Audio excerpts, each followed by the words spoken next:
श्री अवधूत चिंतन श्री गुरुदेव दत्त श्री स्वामी समर्थ महाराज की जय. श्री स्वामी समर्थ. काही स्वामी सेवेकरी असे पण आहे ज्यांना मांसाहार केल्याशिवाय चालत नाही. तर ते जेव्हा मांसाहार करतात तेव्हा त्यांना खूप सारे प्रश्न निर्माण होतात की आम्ही आता मांसाहार केला आहे तर आम्ही स्वामी महाराजांची सेवा कशी करायची किंवा नाही करायची, असं त्यांना प्रश्न निर्माण होत आहे. तर त्या संदर्भात आज मी तुम्हाला थोडक्यात माहिती देणार आहे.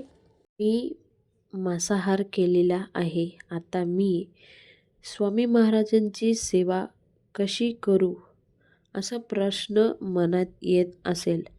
तो प्रश्न पूर्ण मिथ्य आहे. कारण स्वामी सेवेचा प्रश्न तुझ्या अंतःकरणाशी आहे, तुझ्या मनाशी आहे.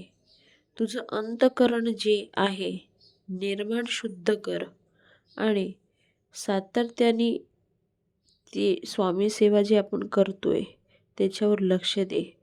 तुझं मन, तुझं चित्त स्वामी चरणावर कसं राहील त्यावर लक्ष दे. बाकीचा विचार करू नको आणि त्यांची सेवा कर. ते तुझ्यावर नियमितपणे कृपा करतील. मात्र मांसाहार केला आहे म्हणून स्वामीपासून दूर जाऊ नको. स्वामीपासून दूर जाण्याचा प्रयत्न करू नको.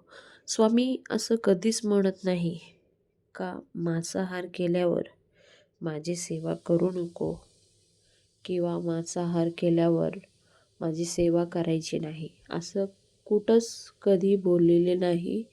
तर आपण जे काय करतोय मनाने करा, श्रद्धेने करा. स्वामीप्रत्ये तुमचा प्रेम आहे.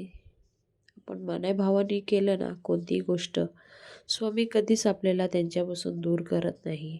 ही गोष्ट लक्षात ठेवा.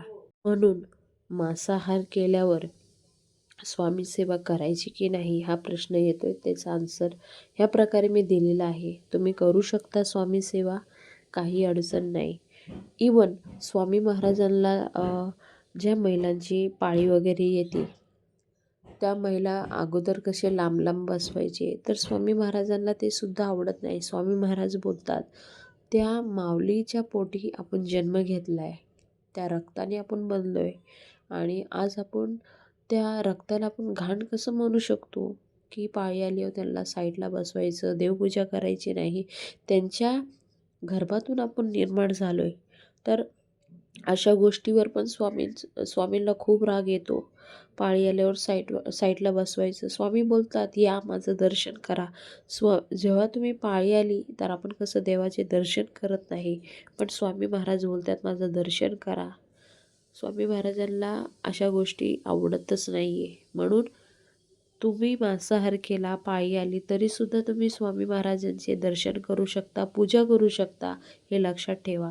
तर आजचा व्हिडिओ ह्या प्रकारे मी बनवला आहे. तुम्हाला कसा वाटला जरूर सांगा कमेंट बॉक्समध्ये. आणि सर्वांनी कमेंट बॉक्समध्ये श्री स्वामी समर्थ लिहायचं आहे आणि जास्तीत जास्त पुढे आपला व्हिडिओ शेअर करायचा आहे. पुन्हा भेटूया नवीन व्हिडिओ सांगते. तोपर्यंत बाय बाय. थँक्यू. जय हिंद, जय भारत, भारत माता की जय, वंदे मातरम, जय श्रीराम, श्री स्वामी समर्थ.